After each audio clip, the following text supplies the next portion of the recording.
on Go language, and this is a series of video for the freshers, beginners on the Go language.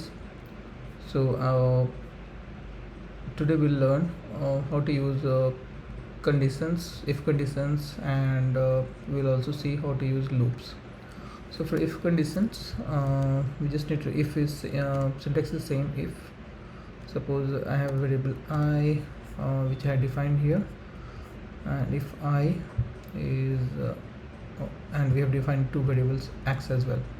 So if x is greater than I, then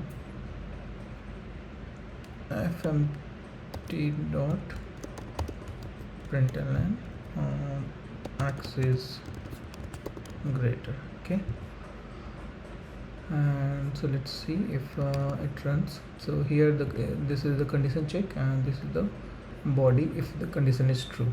Okay, so let's see, let's run this. So x is greater, which is correct.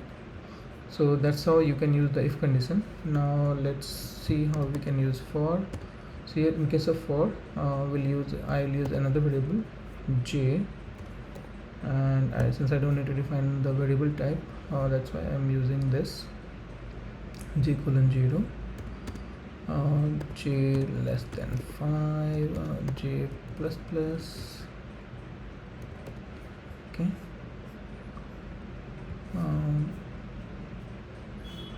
and here I'll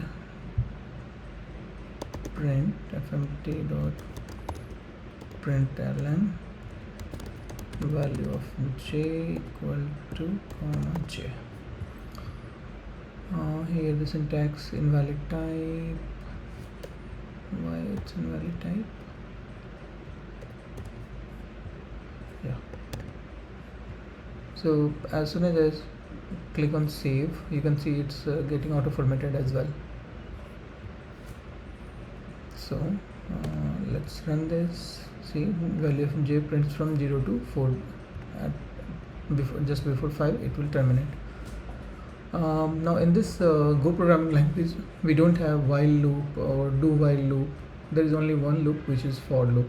Okay, if you want to run something for infinite, you can just do like this. Okay, or for equal to true. So there is only one loop available in Go programming language, and this is how the if condition you can write. Okay, so that's all for today. If you have any question related to this, write in the comment section, and if you think the videos are helpful, do like the video and subscribe to the channel. Thank you so much for watching.